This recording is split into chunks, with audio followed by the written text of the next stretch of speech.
Good evening, everybody. Well, I am just editing the interview I did with the gentleman that owned the house from the estate sale, and I didn't really have an intro, so I just wanted to let you know that I'm going to show you me walking up to the house so you can see the outside of the house. This was all before I met the gentleman, and then I was walking back to my car, and I was just talking a little bit about what I'd found out, and then I'm going to go into the interview with him, and it's pretty interesting. So let me get into the interview.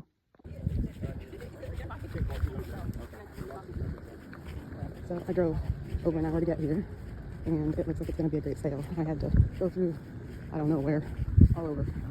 Let's see what I got here. Oh, okay, thank you. Got some jewelry, some pins.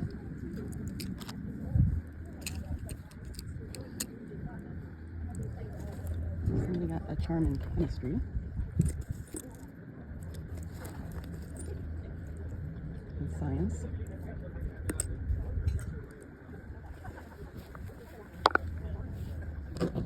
Cute old timer.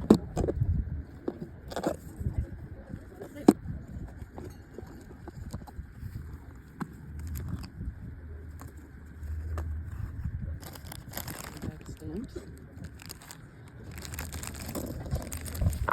These are all I think some American coins are in here.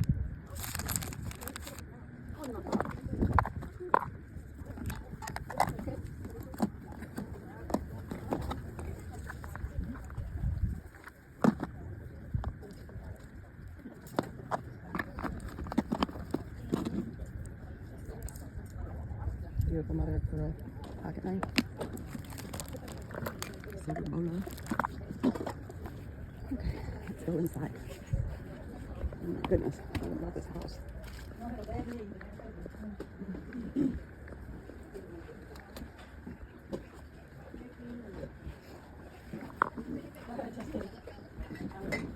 So inside I got some really fun stuff, and now there's two outside little barns. I can't wait to show you everything I got, but they didn't have my hippos left. Somebody grabbed them quick, and they didn't have my mahjong set. Okay, so this is the cattle crossing that you can drive your cars over, but cattle won't walk over that crossing. I just had an interview with the gentleman who owns this property now, and it dates all the way back to his great-great-grandparents building the house. So I'm going to pull my car up so I can pick up my belongings, because I had a way to walk to get to my car, and I'm going to edit my video and put it up there. It's a really amazing story. But I'll be back, guys. So can you introduce yourself to me? Okay, my name is Gene Gilliland. And this is Gene's house right now, and is this a family house? This house was built by my great-grandfather in 1886. Wow. When it was originally built, it was just a wood frame farmhouse. Wow. Then sometime in the 30s, after the Depression, they remodeled. They brought in electricity. They brought in indoor plumbing This is so amazing. instead of the outhouse. And then that's when they put the rock on the outside. Okay. This is native rock from a quarry here in Cook County. Okay. And so it's been in my family for 4 generations. So your parents grew up here? My great-grandparents built it. My grandparents lived here. Wow. My mother was born in this house. Oh my gosh. And then when they passed away several years back, the place went to my sister and I. There's only 30 acres of land left around here. They've sold off lots of pieces over the years.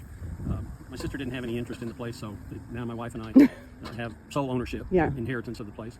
And our plan is to move back here and probably live in the house for a year or so. And ultimately, I think we're going to probably wind up building a little small house next door. And keep this one kind of like a guest house. Yeah. And just do what we need to keep it safe and updated a little bit. Does it have a historical marker for it? No, there's no historical marker. There's no, from could what you get I've been one told, from? we probably could, but what I've been told that it is one of the older houses in the county. It's still basically the way it was built. Right. It hasn't been completely renovated. Right. And unfortunately for us, part of the problem is with age comes lots of problems. Yeah. And the cost to really renovate this house, to bring it up to quote modern standards, I can build a brand new house for a whole lot less money. Right. So that's why we're planning on just building a little small house for us in retirement. And Right. this will become like a guest house. And Well, maybe it's good that you don't have the historical plaque for it, because then you can't change anything. but I see this as being like I say a guest house, and then the whole upstairs it'll be a big closet.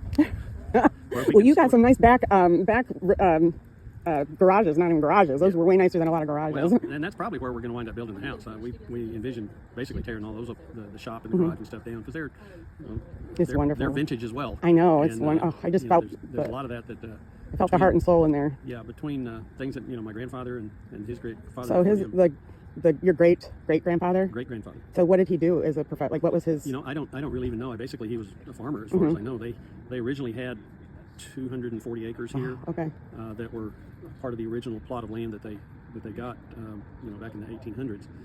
It's been pieced up over the years as, for example, when my great grandfather and his wife passed away, it went to his two sons. Okay. One of the sons lived here. The other one moved into Gainesville. Okay. So they sold off some of the property to pay the other son part right. of his inheritance. Right. Same thing happened when my grandfather and his wife passed away. My mother and her sister inherited the property. The sister lived in Florida. They sold off some of the property to pay her inheritance. Okay. So then it came into my mother and father. Then it came to my sister and I after my parents passed away. So it was split between my sister and I. And we bought her half of the estate out about 3 years ago. And it's just like so incredible to think the stories it holds. Oh, it is a pretty well-known house around the county. Really? And in fact, my wife called the local radio station this morning to talk about this estate sale. There's a little radio show called Swap It To Me. Okay. And you can call in and say, I've got this for sale or that for sale. And she called to talk about the estate sale. And she kind of had a blank and she couldn't remember the exact address. That would be me. But the guy that does the radio show said, "Oh, I know right where it is." He said, and he gave the description of because he lives in Lindsay. Yeah. And he knew exactly where he'd been out here. He knew where it was. That's great. That's great. So, what did your great grandfather do? Farmers? Were they farmers from that generation? My great grandfather was a farmer. Okay. My grandfather farmed a little bit, but he was also a house painter. Oh, okay. He and his brother had a painting business. Okay. Then when it went to my mother and father, my father was in the army. Yeah. Oh. And so we moved all around. I had a dilemma on those pictures. Taiwan. A lot of the stuff we have in here are things that they collected in Japan in the 40s, when he was in Korea in the 50s, when he was in Taiwan in the 60s, and my mother never got rid of anything. Well, I saw the age progression of the pictures that they had done, and I was like, oh my gosh, if pictures could talk. Yeah. You could just see from a young child to being in the military to being older. I'm like, oh my gosh. So my dad retired from the Army and moved back here in 1968. And I lived here. I was actually born in New Mexico when he was out traveling around. Yeah. But I basically grew up here. Okay. Went to high school in Lindsay, went to junior college here, and then after college, and my wife and I got married. We moved to Oklahoma. Okay. Yay, go Pokes! And Or you Sooner? Well, actually, we're both Aggies. we were A&M first. Okay, so But then I went to OSU and I got my master's degree from OSU. What'd you get it in? I was a wildlife and fisheries major. Okay. My daughter got her master's in food science. I worked for the Oklahoma Wildlife Department as a great. fish biologist for 32 years. Wow. And retired about 10 years ago. Okay. And so I've had a second job since then. We're about to retire again. Yeah. And that's the idea of moving back here and living in this place. And part of the reason for the estate sale is that we got a lot of stuff. Of your own, yeah. So we got to get rid of the stuff that's in this house to have a place to put it. Okay, so what's really funny is we're OSU, and my son-in-law, who lives next door to us, is Sooner. So we got that split, but his parents are Aggies. Okay. But his grandparents were OSU.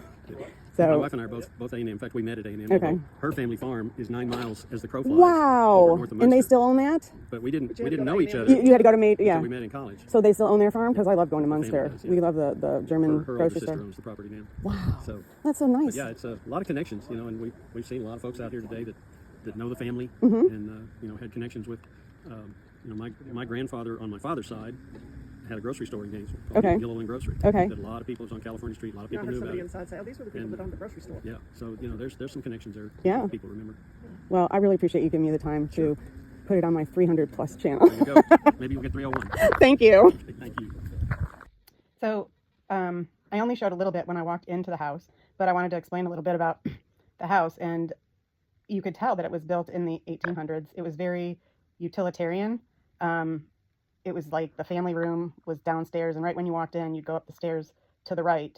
And upstairs, it was very unique. There was 3 bedrooms and maybe a bathroom. I didn't see they had one room closed off, so they might have added a bathroom like in that other room. Might have been a master. He said they kind of renovated it and added plumbing and all that.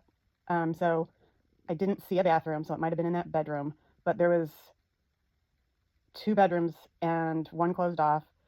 And then at the top of the stairs, there was like a catwalk that just went down with a railing, and there was where the windows were at the front of the house, just bookshelves, and that was it. So it was like they needed to make, for the aesthetics of the front of the house, they wanted that window to be open, so they just had bookshelves underneath it and just this little walkway with bookshelves, and then the 2 bedrooms and another bedroom that was closed off, but it was just very straightforward. There was no fancy schmancy. It was just boom, boom, bedroom, bedroom, bedroom, and then this odd like catwalk. I don't know how else to explain it, but and downstairs, after you went through the family room, there was I guess it would have been a dining room, living room kind of situation, because I saw a family room on the other side of the kitchen that was blocked off.